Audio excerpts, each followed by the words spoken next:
Eu estava parada no centro da sala de aula, enquanto todos riam. Na tela gigante, fotos minhas servindo café, com legendas cruéis. A pobretona fingindo ser uma de nós. Senti vontade de desaparecer, mas eu não fazia ideia de que, em apenas 3 dias, uma única frase do meu pai faria todos naquela escola caírem em silêncio absoluto. E essa frase mudaria para sempre a forma como eu via a mim mesma, meu pai e o verdadeiro significado de valor. Se você já se sentiu invisível, julgada ou inferior por não ter o que outros têm, essa história vai mostrar que, às vezes, o universo guarda surpresas que vão muito além do que podemos imaginar. Fica até o final, porque a reviravolta vai te surpreender. Meu nome é Beatriz Silva, e até 3 meses atrás, eu achava que conhecia minha vida perfeitamente. Morava com minha mãe em um apartamento de 2 quartos na zona sul de São Paulo. Estudava no Colégio Alvorada, uma escola particular boa, mas não exatamente de elite, e tinha uma rotina que qualquer adolescente de 16 anos consideraria normal. Acordava cedo, reclamava das aulas de física, almoçava na cantina com minhas amigas, voltava para casa e passava as tardes entre lições de casa e meu maior amor: fotografia. Minha câmera era uma Nikon D3500, que eu mesma tinha comprado. Não com mesada, porque minha mãe não podia me dar uma. Não com presente de aniversário, porque presentes na minha casa eram práticos, necessários. Eu comprei aquela câmera com o suor do meu próprio trabalho, e isso fazia cada foto que eu tirava ter um gosto especial de conquista. Aos sábados e domingos, eu trabalhava na Café em Prosa, uma cafeteria charmosa no bairro dos Jardins. Não era o tipo de cafeteria de rede que você encontra em cada esquina. Era um lugar acolhedor, com estantes cheias de livros, poltronas gastas mas confortáveis, e o cheiro permanente de café fresco e pão na chapa. Eu adorava trabalhar lá. Meu turno começava às 8 da manhã e ia até às 3 da tarde. Servia cafés, cappuccinos, preparava sanduíches, limpava mesas, conversava com clientes. Foi lá que conheci Lucas. Lucas tinha 18 anos e estudava à noite em uma escola pública enquanto trabalhava de dia. Ele era do tipo de pessoa que você conhece e imediatamente se sente confortável. Sorriso fácil, jeito tranquilo, mãos sempre ocupadas. Trabalhava na cafeteria em tempo integral e mandava parte do salário para a mãe, que criava sozinha ele e mais 2 irmãos menores em Guarulhos. Bia, você pôs açúcar no meu café ou foi sal? Ele brincou em uma manhã de domingo particularmente corrida, fazendo uma careta exagerada depois do primeiro gole. Se você não gosta do meu café, Lucas, pode ir trabalhar no Starbucks, respondi jogando um pano de prato nele.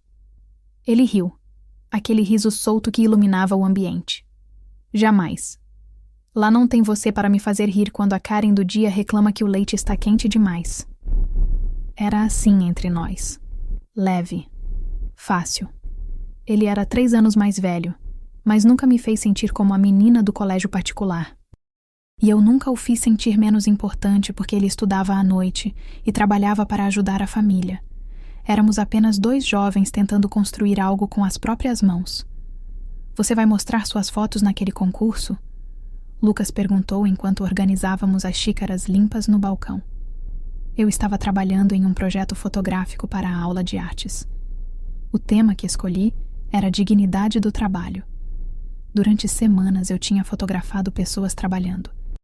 O padeiro que acordava às 3 da manhã para ter pão fresco às 6. A senhora que vendia flores na esquina do metrô. O entregador de aplicativo esperando o próximo pedido. E sim, tinha tirado algumas fotos de Lucas e de mim mesma trabalhando na cafeteria. Não sei, admiti.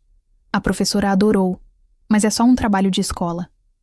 Bia, suas fotos são incríveis. Você tem um jeito de capturar as pessoas que é real, honesto. Ele fez uma pausa. Não desiste disso. Guardei aquelas palavras no coração como um tesouro. O que eu não sabia, naquele momento tranquilo organizando xícaras em uma manhã de domingo, era que aquelas mesmas fotos que meu professor elogiou e que Lucas admirou se tornariam a arma usada para me destruir publicamente. Minha vida no Colégio Alvorada era, até então, relativamente pacífica. Eu não era popular, mas também não era invisível. Tinha um grupo pequeno de amigas, tirava notas boas, participava do grêmio estudantil. Era uma aluna mediana em uma escola mediana. Nem rica, nem pobre. Nem brilhante, nem problemática. Apenas normal. Mas havia um grupo na escola que definitivamente não era normal. Era o grupo da Melissa Vasconcelos. Melissa era tudo que os roteiristas de filmes americanos sobre ensino médio adoram criar. Bonita, rica, popular e absolutamente consciente dos 3 primeiros adjetivos. Filha de donos de uma rede de concessionárias de carros de luxo, Melissa usava bolsas que custavam mais que o aluguel do meu apartamento.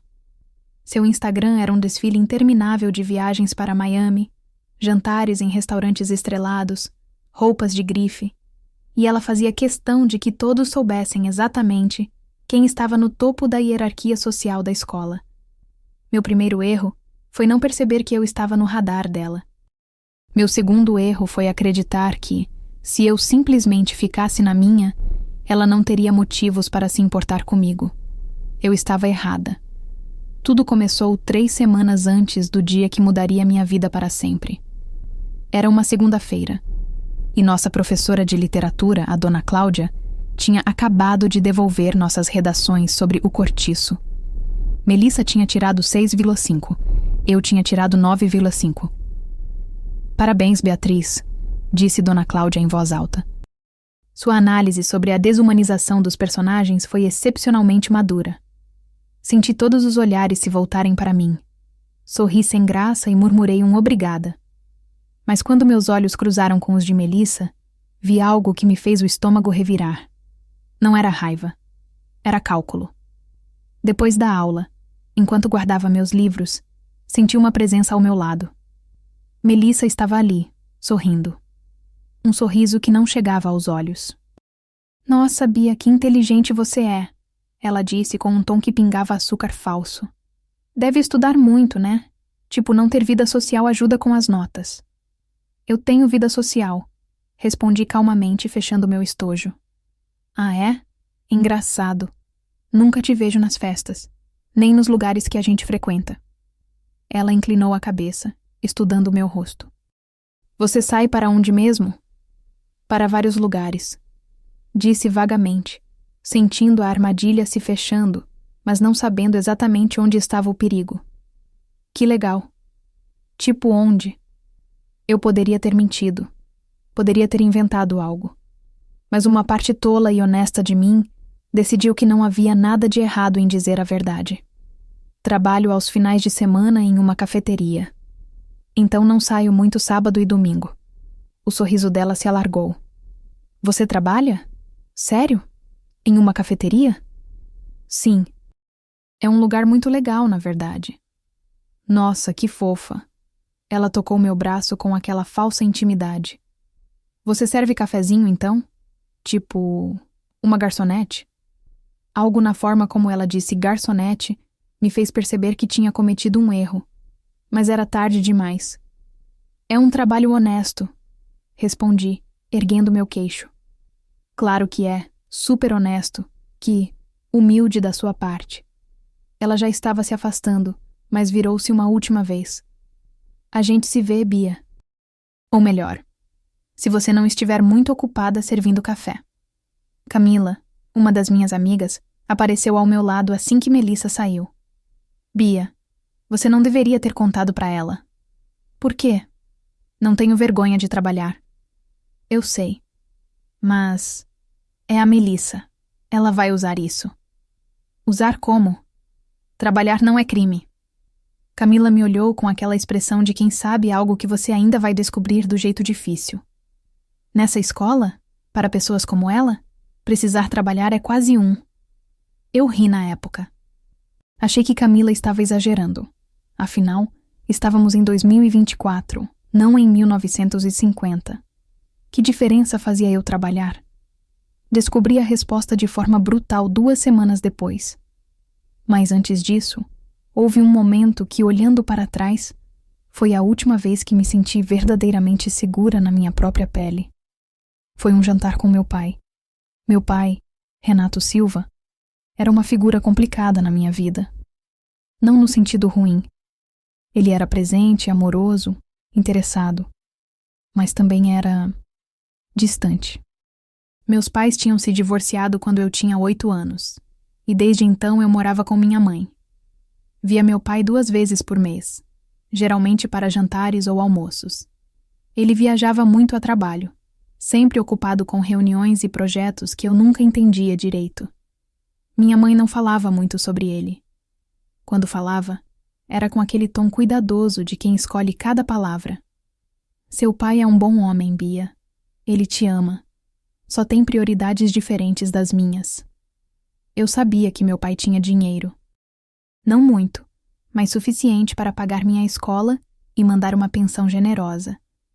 Ele tinha um apartamento bonito na Vila Mariana, usava ternos bem cortados, dirigia um carro bom, mas não chamativo. Era, no meu entendimento, um empresário de sucesso moderado. Nunca me ocorreu questionar além disso. Naquela noite, 2 semanas antes da tempestade que mudaria tudo, meu pai me levou para jantar em um restaurante pequeno e aconchegante em Pinheiros. Não era luxuoso. Era autêntico.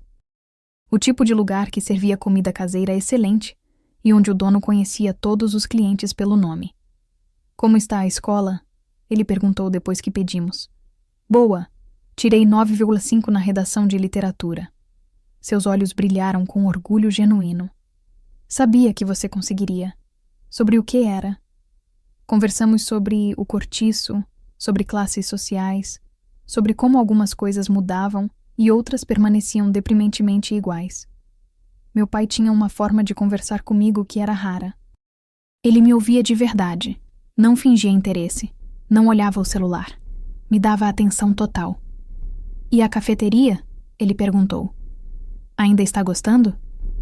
Amo. Conheci um menino legal lá, o Lucas. Ele trabalha em tempo integral e estuda à noite. Meu pai assentiu devagar. Lucas parece ser um jovem admirável. Ele é. E sabe, pai? Hesitei. Algumas meninas na escola descobriram que eu trabalho. E elas não acharam muito legal. Por quê? Porque elas não precisam trabalhar. Para elas isso é tipo um sinal de que eu sou pobre ou algo assim. Meu pai largou o garfo e me olhou com uma intensidade que raramente via nele. Beatriz, me escuta bem.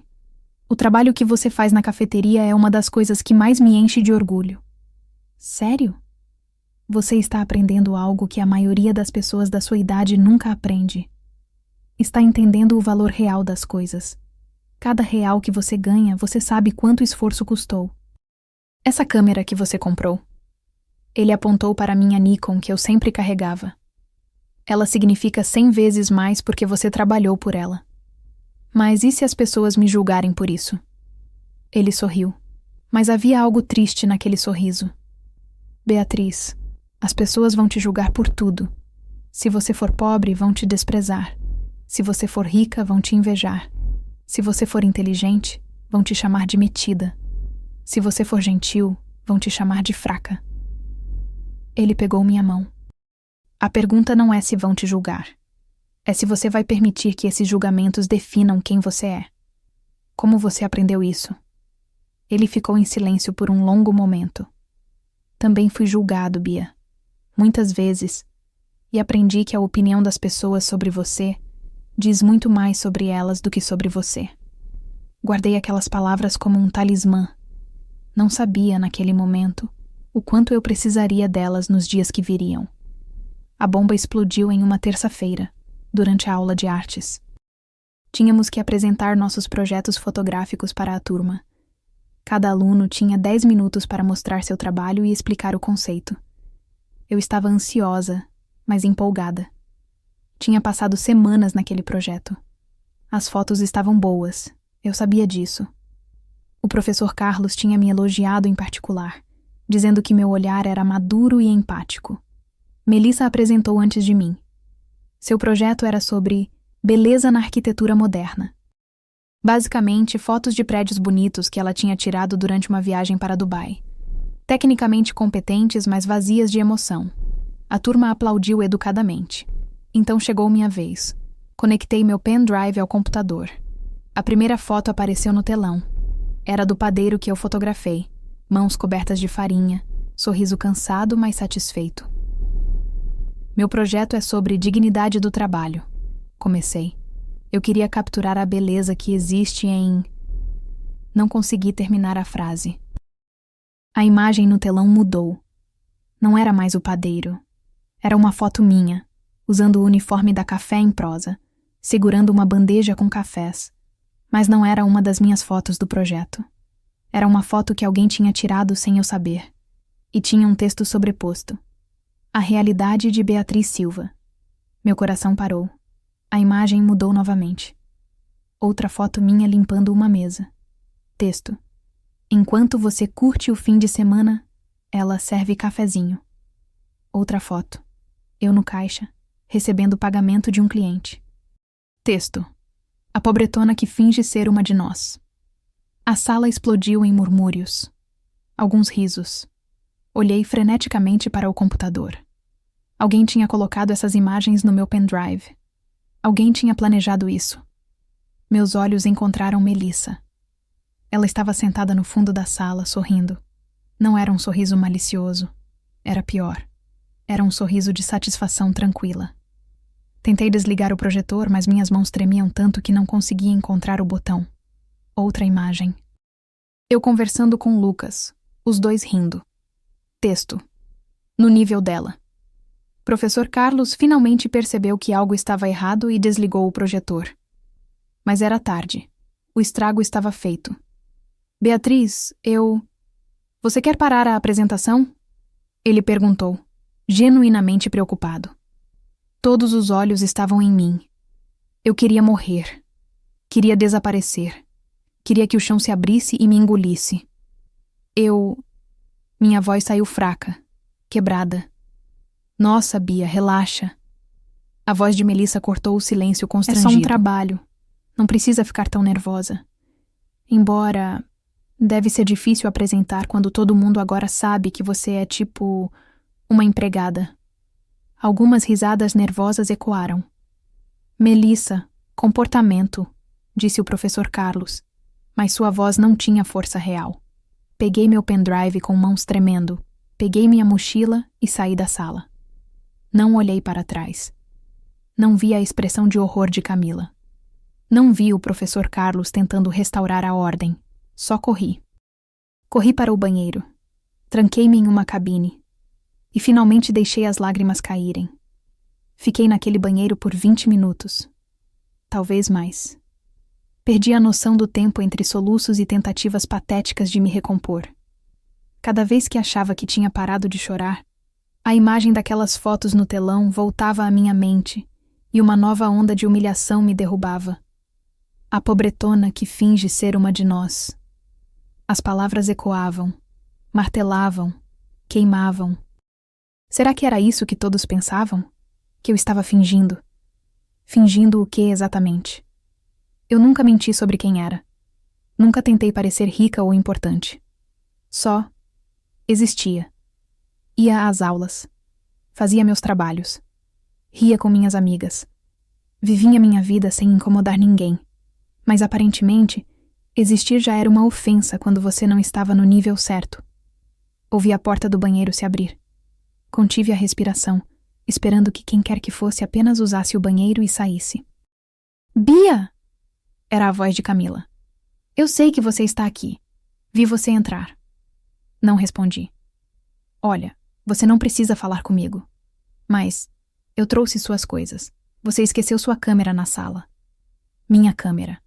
Minha preciosa Nikon que eu tinha comprado com meu próprio suor. Destrancei a porta devagar. Camila estava ali, segurando minha mochila e minha câmera com cuidado, como se fossem relíquias frágeis.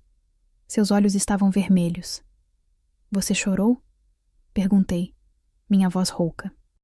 Aquilo foi horrível, Bia. Tão cruel, tão... Ela balançou a cabeça. A Melissa é uma psicopata. Peguei minhas coisas. Todo mundo riu. Não, não riu. Algumas pessoas riram porque é desconfortável e elas não sabiam como reagir. Mas a maioria ficou chocada. O professor Carlos mandou a Melissa para a diretoria. Grande coisa. Aposto que ela vai ter uma suspensão de 1 dia e os pais dela vão doar uma biblioteca nova para a escola. Camila não discordou porque nós duas sabíamos que era verdade. Você vai ficar bem? Ela perguntou suavemente. Eu queria dizer que sim. Queria ser forte. Mas olhei para meu reflexo no espelho do banheiro, olhos inchados, máscara borrada, e a verdade saiu. Não sei.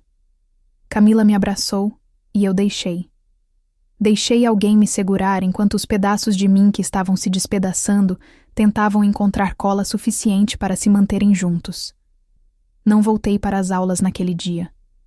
Liguei para minha mãe do banheiro da escola, disse que estava me sentindo mal e ela veio me buscar. No carro, ela percebeu que algo estava errado. O que aconteceu? Ela perguntou, seus olhos oscilando entre mim e o trânsito. Nada, só dor de cabeça. Beatriz, aquele tom, o tom de mãe que sabe quando você está mentindo, mas está dando uma chance de você contar a verdade. Foi só um dia ruim, mãe. Por favor, eu só quero ir para casa. Ela não insistiu. Minha mãe era boa assim. Sabia quando empurrar e quando dar espaço. Mas quando chegamos em casa e me tranquei no quarto, ouvi ela ligando para alguém. Não consegui ouvir a conversa completa, mas ouvi o nome dele. Renato. Enterrei meu rosto no travesseiro. Ótimo. Agora meu pai ia saber também. Ia saber que sua filha era a piada da escola. A garota que achava que podia ser como os outros, mas que foi colocada no seu devido lugar. Meu telefone não parava de vibrar. Mensagens do grupo da classe. Eu sabia que não devia olhar. Mas é como uma ferida que você não consegue parar de cutucar. Abri o WhatsApp. O grupo tinha 247 mensagens não lidas. Comecei a rolar. Gente, que pesado o que aconteceu com a Beatriz. A Melissa foi longe demais. Mas tipo, a Beatriz trabalha mesmo em cafeteria? Nunca imaginei. Qual o problema? É trabalho honesto. Ninguém falou que não é, mas é meio, sei lá, estranho. A gente estuda aqui e ela serve café no fim de semana. Vocês são horríveis. Ela trabalha porque precisa. Nem todo mundo tem papai pagando tudo. Calma, militante. Ninguém tá julgando. Claramente estão. A questão não é ela trabalhar. É ela nunca ter contado. Meio falso, não? Meu estômago revirou. Eu tinha que contar? Era obrigação minha compartilhar minha vida financeira com a escola inteira? Continuei rolando. A Melissa postou no stories dela. Abri o Instagram com mãos tremendo. Fui direto para o stories de Melissa. Era uma foto de um café em uma xícara cara, daquelas de cafeteria chique. A legenda dizia: quando você pede um café e percebe que algumas pessoas fazem o café e outras tomam o café, saiba seu lugar. Tinha 342 visualizações. 89 pessoas tinham respondido. Joguei o telefone longe como se ele queimasse.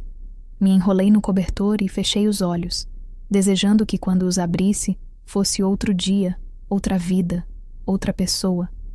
Mas quando abri os olhos, ainda era eu, Beatriz Silva, a garota da cafeteria. À noite, minha mãe bateu na porta do quarto. Bia, seu pai está aqui. Meu coração afundou. Mãe, eu não quero. A porta se abriu devagar. Meu pai estava ali, ainda de terno do trabalho, mas com a gravata afrouxada. Ele tinha aquela expressão que eu conhecia bem. Preocupação genuína misturada com uma determinação férrea. Posso entrar? Minha mãe se retirou discretamente, fechando a porta atrás dela. Meu pai se sentou na beira da minha cama. Por um longo momento, nós só ficamos ali em silêncio. Sua mãe me contou o que aconteceu. Ele disse finalmente. Bem, o pouco que ela sabe. Não é nada. Beatriz. Sua voz era firme, mas gentil. Não me insulte fingindo que não é nada. Alguma coisa aconteceu que te deixou assim. E eu gostaria de saber o que foi. E então, porque eu estava cansada de segurar tudo, porque ele era meu pai e eu precisava dele, contei. Contei sobre Melissa, sobre as fotos, sobre a humilhação na frente de todos, sobre as mensagens, sobre o story. Ele me ouviu sem interromper. Seu rosto ficou cada vez mais sério, mas ele não explodiu, não ficou furioso, apenas ouviu.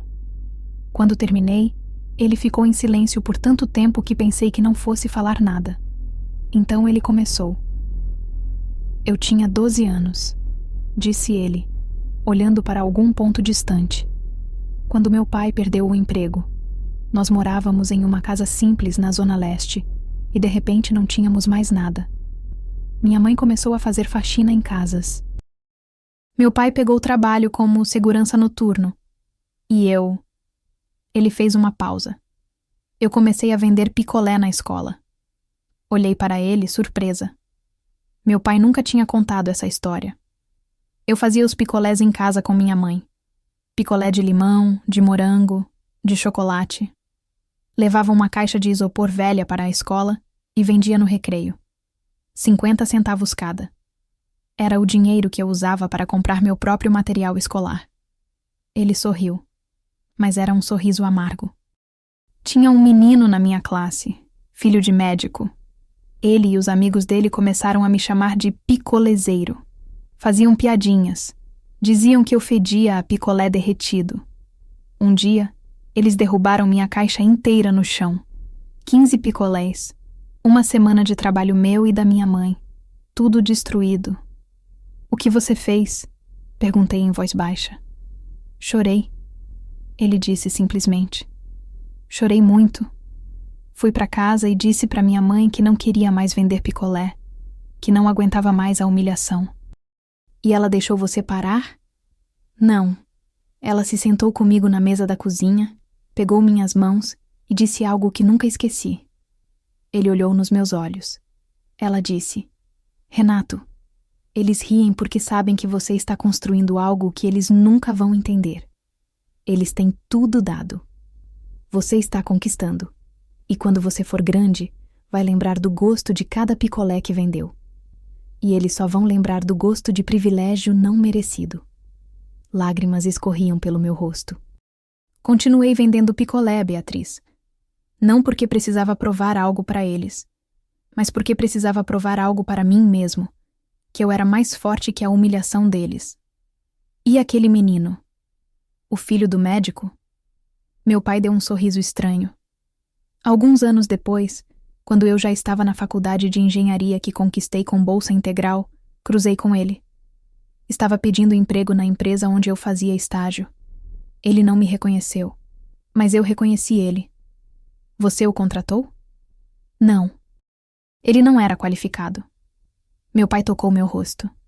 Mas percebi naquele momento que a vingança não importa. O que importa é que aqueles picolés me ensinaram a trabalhar duro, a valorizar cada centavo, a construir algo do zero. E essas lições me levaram muito mais longe que qualquer privilégio. Mas dói, pai. Dói muito. Eu sei, minha filha. Eu sei. Ele me puxou para um abraço. E é permitido doer. É permitido chorar. Mas não é permitido acreditar nas mentiras que eles contam sobre você. Fiquei nos braços dele por um longo tempo. Beatriz, ele disse, quero que você tire essa semana. Não vá parar na escola. Descanse. Pense. Processe. E no próximo fim de semana, quero que você vá trabalhar na cafeteria normalmente. Pai, ouve. Você vai voltar porque o trabalho que você faz lá não é uma vergonha. É uma honra. Você vai voltar porque cada café que você serve bem. Porque aquele lugar te valoriza. Porque o Lucas te respeita. Porque você está construindo caráter. E a escola? A escola vai ter que lidar com você do jeito que você é. E se não conseguirem, o problema é deles, não seu. Naquela noite, depois que meu pai foi embora, deitei acordada pensando em suas palavras, pensando no menino de 12 anos vendendo picolé. pensando em como ele tinha se tornado o homem que era hoje. Empresário bem-sucedido, pai amoroso, homem de princípios. Tudo porque ele não deixou a humilhação defini-lo. Será que eu conseguia fazer o mesmo? No sábado, voltei para a café em prosa. Minhas mãos tremiam quando coloquei o uniforme. Tive vontade de ligar e dizer que estava doente. Mas a voz do meu pai ecoava. Você vai voltar porque o trabalho que você faz lá não é uma vergonha. É uma honra. Lucas percebeu imediatamente que algo estava errado. Ei, ele disse quando me viu chegar. Você sumiu do WhatsApp essa semana toda. Tá tudo bem? Considerei mentir. Mas olhei para o rosto dele, para aquela genuína preocupação, e não consegui. Teve uma situação na escola. Algumas pessoas descobriram que eu trabalho aqui e não reagiram bem. Seus olhos escureceram. Deixa eu adivinhar. Playboyzinhos de escola particular que nunca trabalharam um dia na vida? Algo assim. E você tá envergonhada de trabalhar aqui? A pergunta me pegou de surpresa. Não, nunca. Então foda-se o que eles pensam. A simplicidade brutal da afirmação me fez rir. É mais fácil falar do que fazer. É. Mas Bia, olha... Ele gesticulou ao redor da cafeteria. Você vê esse lugar? A gente acorda cedo, trabalha duro, ganha honesto. A dona Maria ali... Ele apontou para a senhora que limpava as mesas. Criou 3 filhos sozinha com o salário daqui. O Pedro, o barista mais velho, tá pagando uma faculdade de gastronomia. Eu tô ajudando minha mãe a comprar a casa própria dela.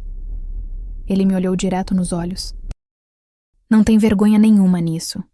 A vergonha é deles, que nunca vão saber o gosto de conquistar algo de verdade. Era quase exatamente o que meu pai tinha dito. Mas vindo de Lucas, de alguém que vivia isso todo dia, tinha um peso diferente. Obrigada, eu disse. Pelo quê? Por me lembrar porque eu tô aqui. Ele sorriu. Sempre. Agora vem, a gente tem cafés para fazer. Esse lugar não se administra sozinho. Trabalhei aquele dia inteiro com um propósito renovado. Cada café que eu preparava com cuidado. Cada cliente que eu atendia com um sorriso genuíno. Cada mesa que eu limpava com dignidade. Porque Lucas tinha razão. Meu pai tinha razão. Não havia vergonha no que eu fazia. A vergonha estava em quem tentava me fazer sentir pequena por isso. No domingo à noite, meu telefone tocou. Era meu pai. Bia, como foi o fim de semana? Foi bom, pai. Trabalhei, me senti melhor. Ótimo. Escuta, eu preciso te pedir um favor. Na quinta-feira que vem, tem uma palestra na sua escola sobre preparação para o mercado de trabalho. Alguma iniciativa nova da diretoria? Meu estômago se apertou. Pai, eu ainda não voltei para a escola. Faltei a semana toda. Eu sei, mas essa é uma atividade especial. Pais também foram convidados. E eu... Ele fez uma pausa. Eu vou estar lá, como palestrante. Você? Vai dar palestra na minha escola?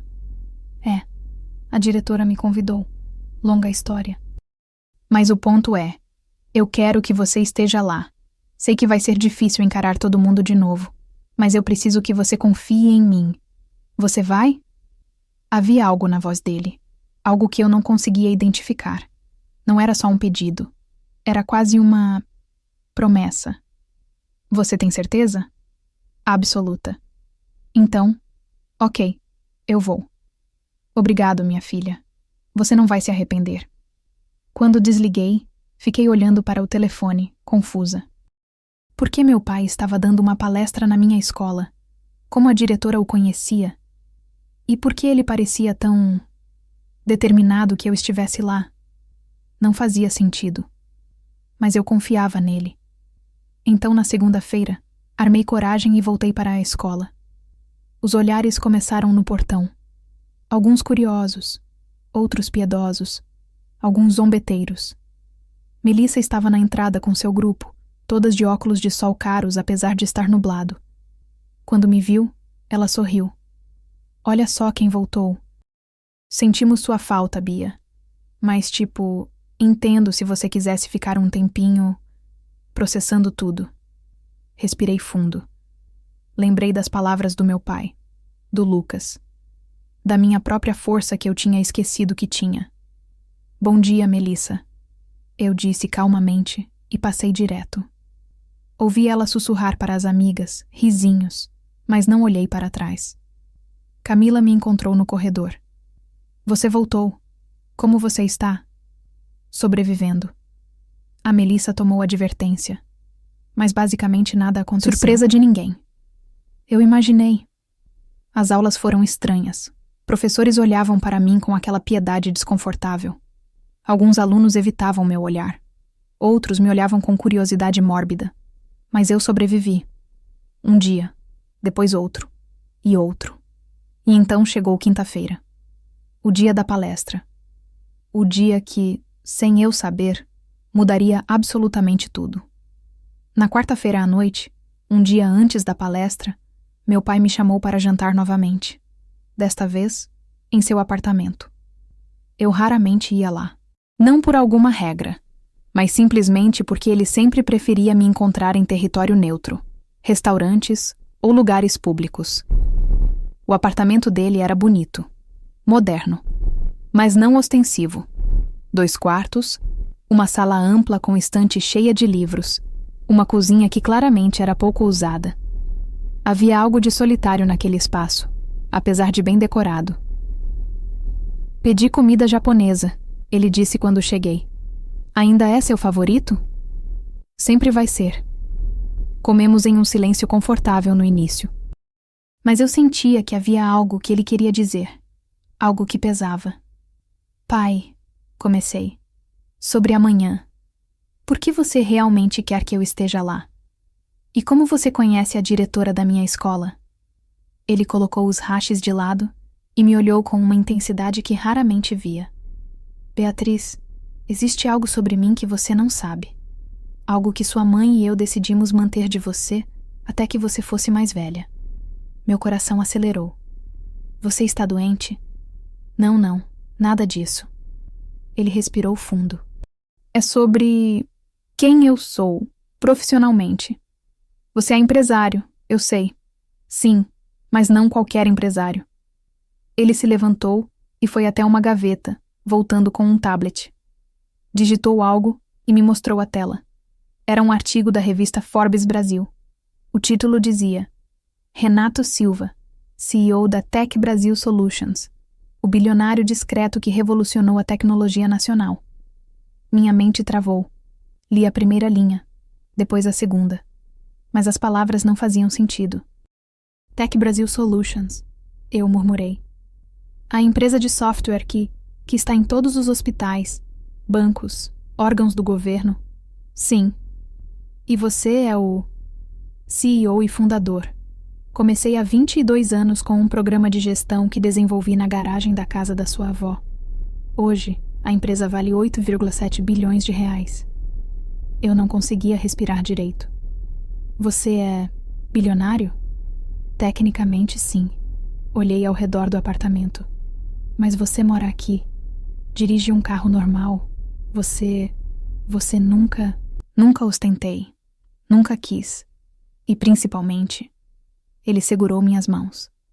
Nunca quis que você crescesse sabendo disso. Por quê? Ele suspirou, e naquele suspiro havia anos de peso. Vou te contar uma história que vai fazer você entender. Quando conheci sua mãe, eu já estava começando a ter sucesso. A empresa crescia rápido. Dinheiro começava a entrar. E sua mãe? Ele pausou, escolhendo as palavras. Ela se apaixonou por aquilo, pelo estilo de vida. Pelas festas, as viagens, os carros, as roupas de grife. Eu nunca tinha ouvido essa versão da história. No começo, achei que estava tornando ela feliz. Mas percebi que ela não amava o Renato, que vendia picolé e sonhava grande. Ela amava o Renato, que podia comprar bolsas de 10 mil reais. E quando você nasceu, sua voz ficou embargada. Eu tive medo. Medo que você crescesse, achando que seu valor estava atrelado ao dinheiro.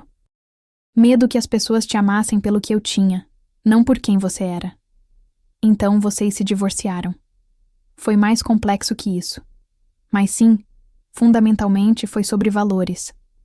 Sua mãe queria te colocar nas melhores escolas, onde filhos de celebridades estudavam. Queria te dar uma vida de princesa. E eu? Ele me olhou. Eu queria que você conhecesse o gosto do esforço, que soubesse o valor das coisas, que desenvolvesse empatia, humildade, caráter. Então você fingiu ser... normal? Não fingi ser nada. Apenas não ostentei. Pago sua escola e uma pensão justa para sua mãe, mas nunca quis te dar tudo de mão beijada. Quando você disse que queria aquela câmera, eu poderia ter comprado 10 para você. Mas quando você decidiu trabalhar para conquistá-la... Ele sorriu. Foi o dia mais orgulhoso da minha vida. Lágrimas corriam pelo meu rosto. Mas agora... Por que me contar agora? Porque amanhã a escola inteira vai descobrir. A diretora Márcia é uma conhecida antiga. Ela me encontrou em um evento beneficente mês passado e me pediu para dar a palestra. Aceitei porque quando sua mãe me ligou e contou o que aconteceu com você, percebi que era a hora. A hora de quê? De mostrar para aquelas pessoas que julgaram você tão cruelmente quem você realmente é. Não por causa do meu dinheiro, mas apesar dele. Pai, eu não entendo. Ele segurou meu rosto com ambas as mãos. Beatriz, você trabalha em uma cafeteria não porque precisa, mas porque quer. Porque tem ética de trabalho. Porque valoriza conquistas próprias. Essas meninas que te humilharam, elas nunca vão saber o que é isso. E amanhã, todos vão entender que a garota que elas desprezaram por trabalhar é filha de alguém que poderia comprar a vida inteira delas 10 vezes, mas escolheu não criar uma filha mimada e vazia. Isso parece vingança. Não é vingança, é justiça. É mostrar que os valores que eles ridicularizaram são exatamente os valores que constroem impérios reais. Não impérios de aparência, mas de substância. Fiquei acordada a noite inteira processando aquilo. Meu pai era bilionário. E eu tinha passado 16 anos sem saber. Parte de mim estava furiosa. Como ele pôde esconder algo tão grande? Parte de mim estava confusa. O que isso mudava em quem eu era? E uma parte pequena, vergonhosa, estava empolgada. Melissa tinha me chamado de pobre, tinha me humilhado, e amanhã descobriria que eu era, tecnicamente, mais rica que ela jamais seria. Mas então lembrei do olhar do meu pai, da seriedade com que ele falou sobre valores e caráter. Isso não era sobre esfregar riqueza na cara de ninguém. Era sobre algo maior. Na quinta-feira, acordei com o estômago embrulhado. Coloquei meu uniforme da escola com mãos trêmulas. Minha mãe notou minha ansiedade no café da manhã. Grande dia? Ela perguntou. Você sabia? Disparei. Sobre o pai, sobre a empresa, sobre tudo. Ela ficou muito quieta. Sim, sempre soube. E nunca me contou. Foi decisão dos dois, Bia. Seu pai me convenceu de que era o melhor para você. E olhando para a pessoa que você se tornou, ela sorriu com tristeza. Ele estava certo. Você é trabalhadora, humilde, gentil. Se tivesse crescido sabendo, talvez fosse diferente. Você concorda com isso? Ela pensou por um longo momento. Hoje sim. Na época? Não. Eu queria te dar tudo. Mas seu pai me fez ver que tudo pode ser uma prisão. Cheguei na escola e o auditório já estava sendo preparado. A palestra seria na última aula, das 15 horas às 16h30. Pais foram convidados a participar, mas poucos vieram. Principalmente os pais que, como meu pai, eram empresários ou profissionais que pudessem compartilhar experiências sobre mercado de trabalho. Durante o intervalo do almoço, vi uma movimentação estranha. A diretora Márcia estava no portão, recebendo alguém pessoalmente. Coisa que ela nunca fazia. Era meu pai. Mas havia algo diferente nele. Usava um terno impecável, claramente sob medida. Tinha uma presença que eu nunca tinha notado antes. E havia outras pessoas com ele. Assistentes, talvez. Uma mulher loira elegante segurava um tablet e conversava com ele em voz baixa. Quem é aquele? Ouvi uma menina perguntar. Não sei, mas parece importante. Melissa passou por mim no corredor, a caminho do auditório. Pronta para mais uma aula chata, Bia? Ah, esqueci. Para você deve ser interessante, né? Afinal, vai precisar de emprego de verdade quando terminar a escola. Ao contrário de algumas de nós. Respirei fundo. Só mais algumas horas. Só mais um pouco. O auditório começou a encher. Alunos do 2º e 3º ano, mais alguns do 1º. Pais espalhados pelas poltronas do fundo. Vi a mãe de Melissa, uma mulher com tantas cirurgias plásticas que seu rosto parecia uma máscara. Sentei no meio, ao lado de Camila. Seu pai veio? Ela perguntou. Sim, ele é um dos palestrantes. Sério? Legal! O que ele faz mesmo? Antes que eu pudesse responder, a diretora Márcia subiu ao palco com um microfone. Boa tarde a todos! Bem-vindos à nossa palestra, Preparação para o Mercado de Trabalho, Valores e Ética na Construção de Carreira. Hoje temos uma honra imensa. Ela fez uma pausa dramática. De receber um dos empresários mais bem-sucedidos do Brasil, CEO da Tech Brasil Solutions, responsável pela transformação digital de milhares de empresas nacionais. Por favor, recebam com uma salva de palmas, Renato Silva. O auditório explodiu em aplausos educados. Mas eu vi o momento exato em que algumas pessoas começaram a sussurrar. Tech Brasil Solutions? A empresa gigante de software? Espera, aquele Renato Silva? O bilionário? Não pode ser. O que ele está fazendo aqui? Meu pai subiu ao palco com aquela confiança tranquila que eu conhecia. Mas havia algo mais. Uma autoridade natural. Uma presença que prendia a atenção. Boa tarde, ele começou, sua voz clara e firme. Obrigado pelo convite, diretora Márcia. É uma honra estar aqui. Melissa estava 3 fileiras à frente de mim. Ouvi ela sussurrar para a amiga. Ele é mega rico. Meu pai tentou fazer negócio com a empresa dele ano passado. Meu coração batia tão forte que senti que todos podiam ouvir. Hoje, meu pai continuou. Quero falar com vocês sobre algo que aprendi ao longo de 25 anos construindo uma empresa do zero. O verdadeiro significado de valor. Ele começou a contar sua história. Não a versão editada. A versão completa. A infância humilde. O pai desempregado. A mãe fazendo faxina. E os picolés. Eu tinha 12 anos e vendia picolé na escola. Ele disse. E o auditório ficou tão silencioso que dava para ouvir uma agulha cair. 50 centavos cada. E fui humilhado por isso. Chamado de picolezeiro. Tratado como se fosse menos que os outros. Alguns alunos se mexeram desconfortáveis nas cadeiras.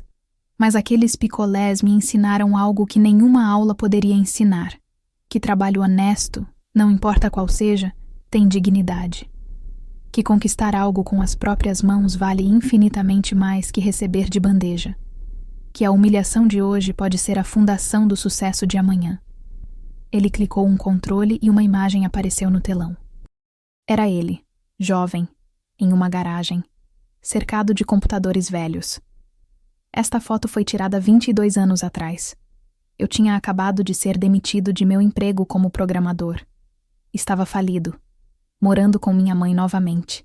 E foi naquela garagem que criei o primeiro software que se tornaria a base da Tech Brasil Solutions. Outra imagem. Um escritório pequeno, 3 funcionários.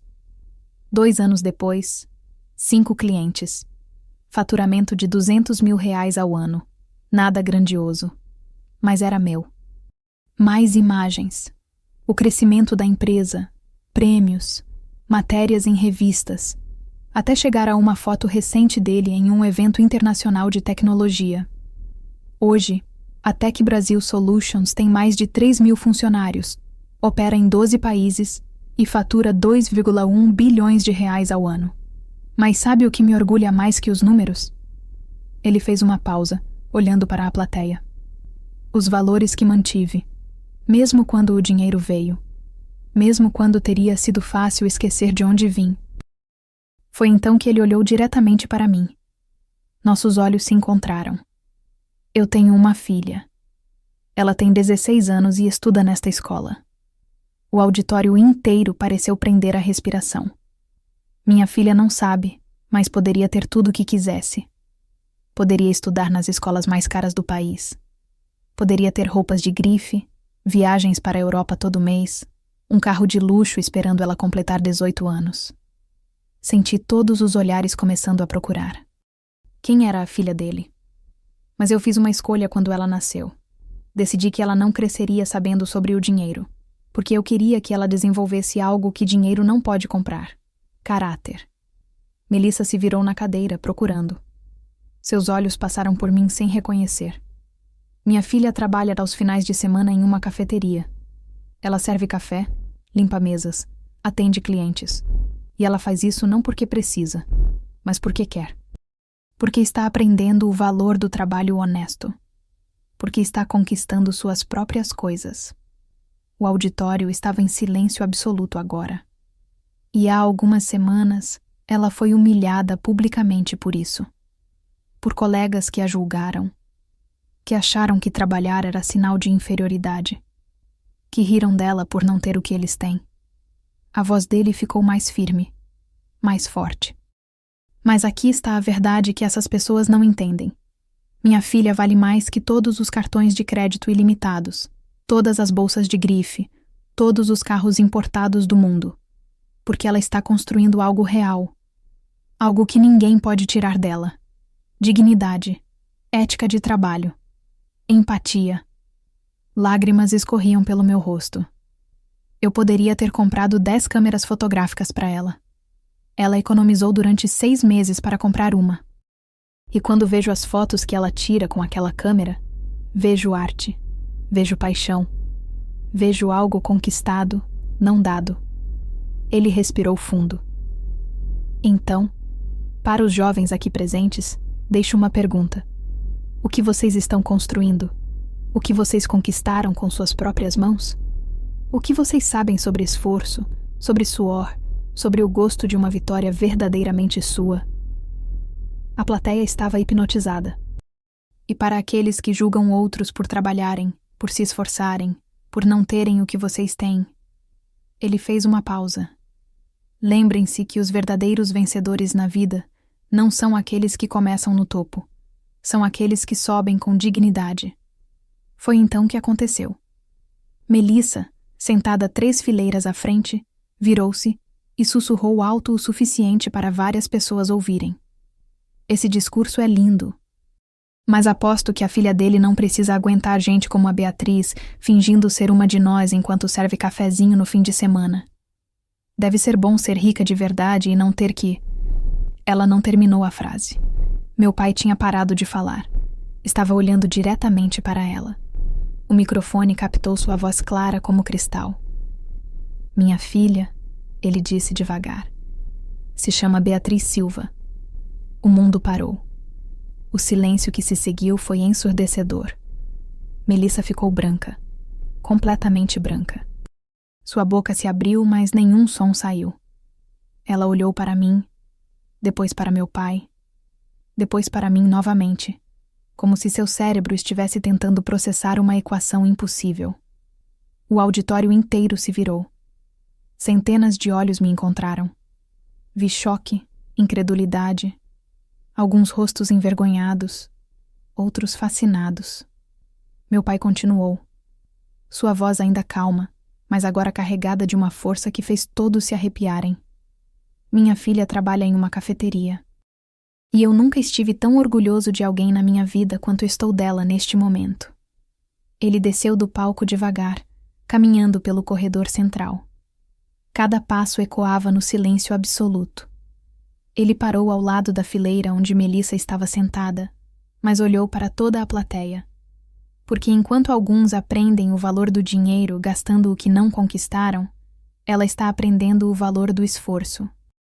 Enquanto alguns medem o próprio valor pelo preço da bolsa que carregam, ela está construindo um valor que ninguém pode comprar. Caráter. Sua voz ficou ainda mais firme. E posso garantir uma coisa para todos vocês aqui. Quando chegarem na idade de procurar emprego, quando mandarem currículos, quando fizerem entrevistas em empresas como a minha, estarei procurando pessoas exatamente como a Beatriz. Pessoas que sabem o que é trabalhar duro. Pessoas que tratam todos com respeito, independente da função. Pessoas que entendem que dignidade não tem preço. Ele olhou diretamente para Melissa agora. E vou te dizer mais uma coisa, jovem. A cafeteria onde minha filha trabalha, eu poderia comprá-la amanhã se quisesse. Poderia comprar 100 delas. Mas o que minha filha está construindo lá não está à venda. É algo que nenhum cartão de crédito do mundo pode conseguir. Melissa estava tremendo. Lágrimas começavam a formar em seus olhos. Então, quando vocês julgarem alguém por trabalhar, quando rirem de alguém por servir café ou limpar mesas, lembrem-se, vocês não sabem quem está na frente de vocês. Não sabem que batalhas aquela pessoa já venceu. Não sabem que futuro ela está construindo. Ele voltou ao palco, mas antes de retomar sua posição, disse uma última coisa. E mais importante, lembrem-se que humilhar alguém por ter ética de trabalho diz muito mais sobre quem vocês são do que sobre quem eles são.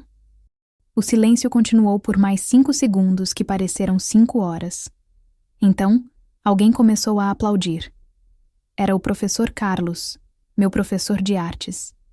Ele se levantou aplaudindo. Depois Camila se juntou a ele. Depois Lucas, que tinha entrado discretamente no fundo do auditório. Depois, mais alunos. E mais. Em segundos, o auditório inteiro estava de pé, aplaudindo. Todos, exceto Melissa e seu grupo. Eu não conseguia me mexer. Lágrimas escorriam livremente pelo meu rosto. Meu pai me olhou do palco e sorriu. Aquele sorriso que dizia: "Eu te disse que você não se arrependeria de vir." A diretora Márcia voltou ao palco, visivelmente emocionada. Eu acho que todos nós precisávamos ouvir isso.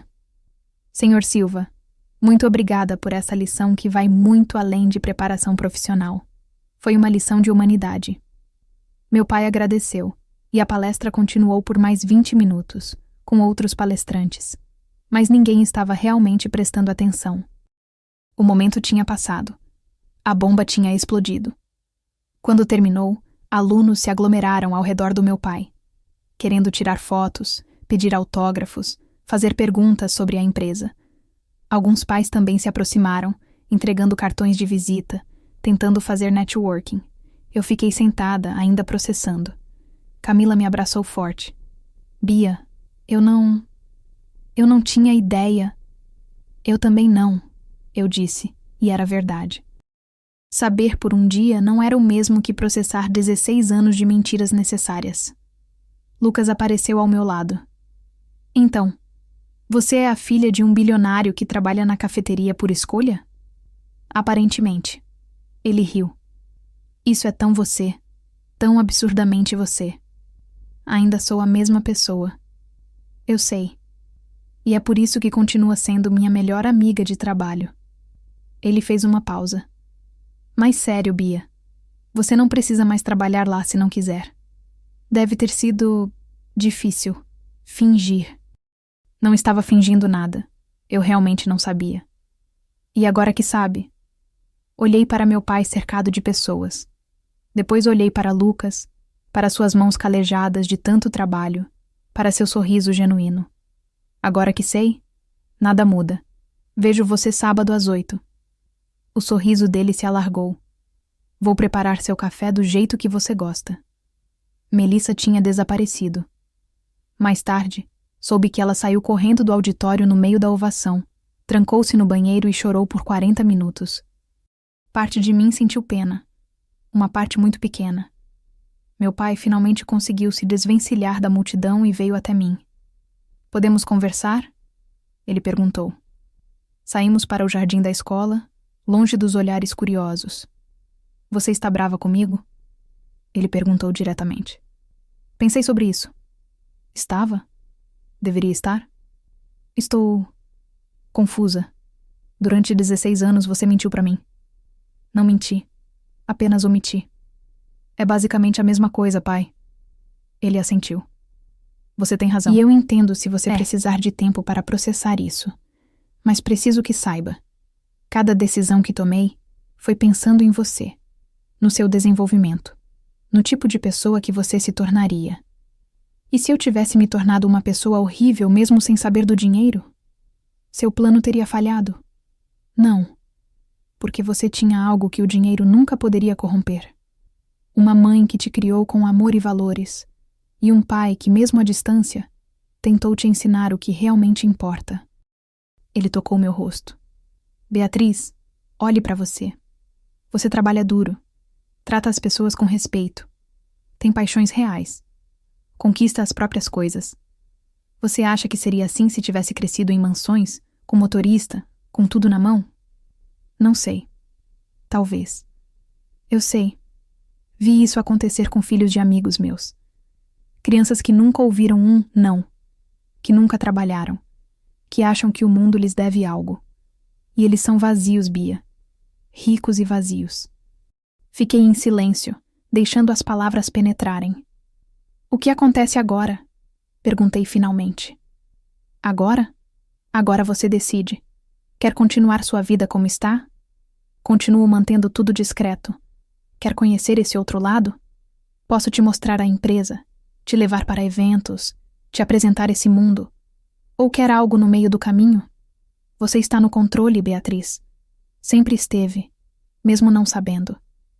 Quero continuar sendo eu, mas quero conhecer você, o você de verdade. Não o pai que se esconde.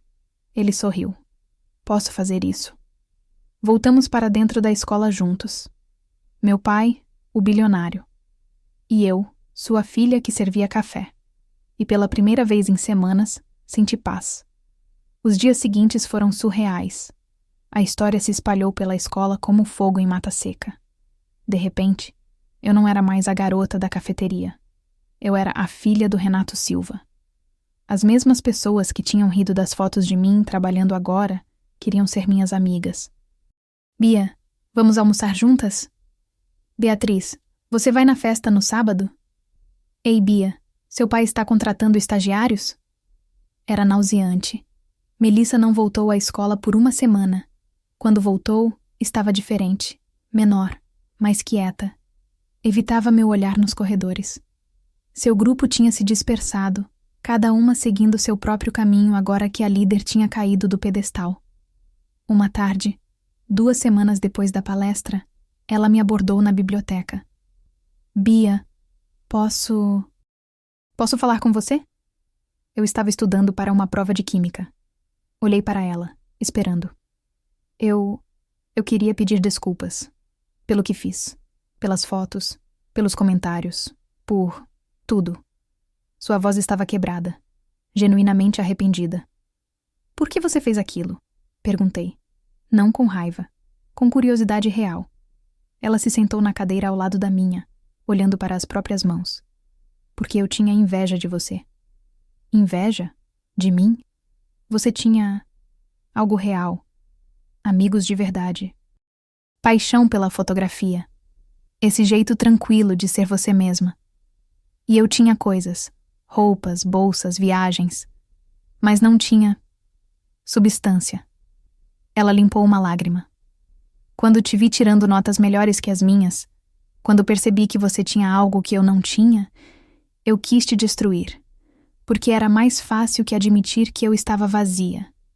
Fiquei em silêncio, processando. Eu não te perdoo ainda, eu disse honestamente. O que você fez me machucou muito, mas eu aprecio o pedido de desculpas. É justo. Eu não merecia ser perdoada mesmo. Ela se levantou para ir embora, mas parou. E Bia, seu pai estava certo, sobre tudo. Depois que ela saiu, fiquei pensando. Será que eu teria feito o mesmo no lugar dela? Se tivesse crescido com tudo? Será que a humildade que eu tinha era mérito meu ou apenas consequência de circunstâncias?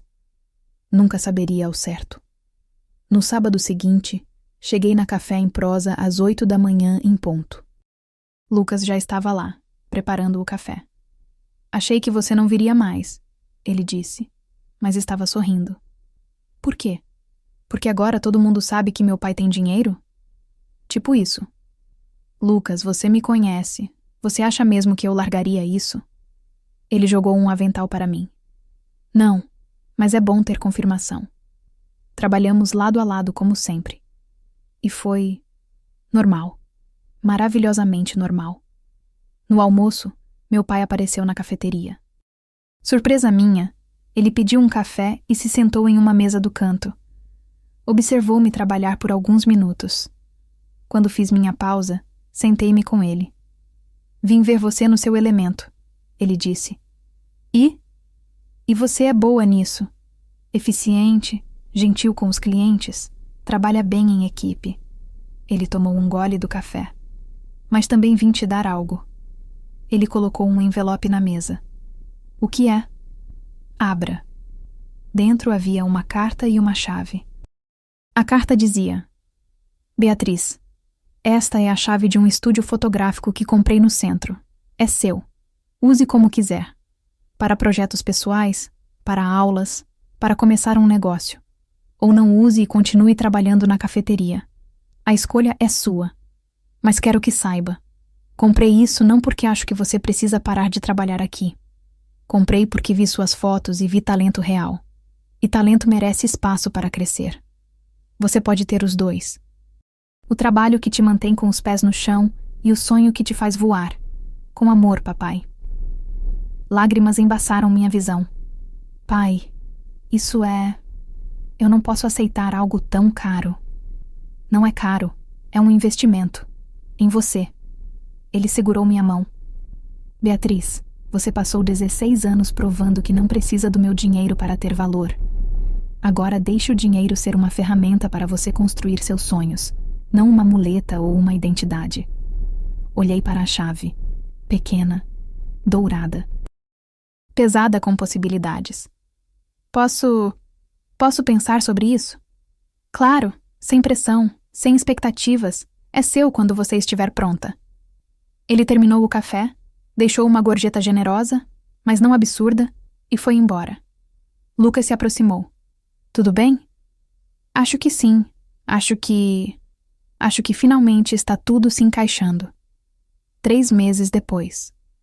Continuei trabalhando na Café em Prosa aos sábados.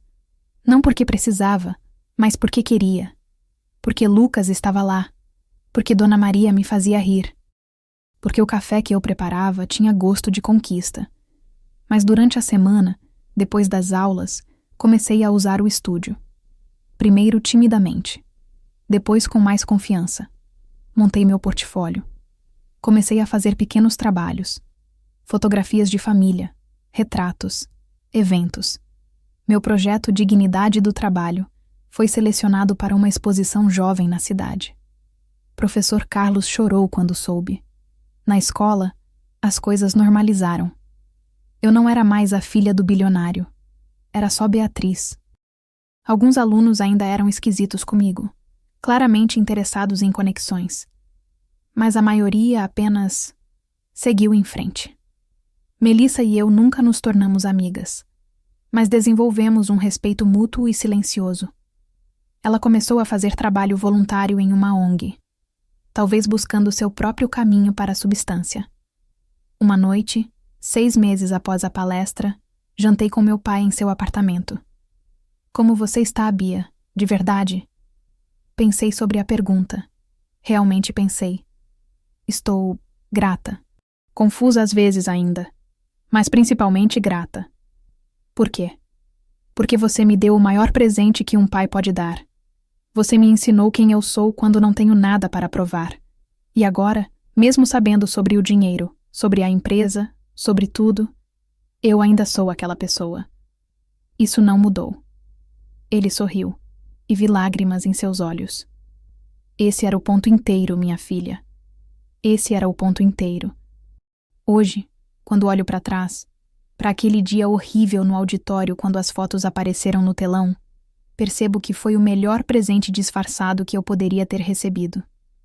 Não porque me conectou à riqueza do meu pai, mas porque me forçou a descobrir meu valor antes de saber que ele existia em uma conta bancária. Aprendi que trabalho honesto não tem vergonha. Aprendi que humilhação, às vezes, é só o universo testando se você sabe quem realmente é. Aprendi que o dinheiro pode comprar conforto, oportunidades, até segurança. Mas não pode comprar caráter. Não pode comprar ética. Não pode comprar a sensação de conquistar algo com suas próprias mãos. Meu pai me ensinou isso da maneira mais radical possível, mantendo um segredo por 16 anos. E aquela frase que silenciou a todos no auditório? Minha filha trabalha em uma cafeteria. E eu nunca estive tão orgulhoso de alguém na minha vida quanto estou dela neste momento. Ela não os calou pelo poder do dinheiro dele. Ela os calou pelo poder da verdade. A verdade de que valor real não se mede em reais, dólares ou euros. Se mede em dignidade, em respeito, em saber quem você é quando ninguém está olhando e quando todos estão.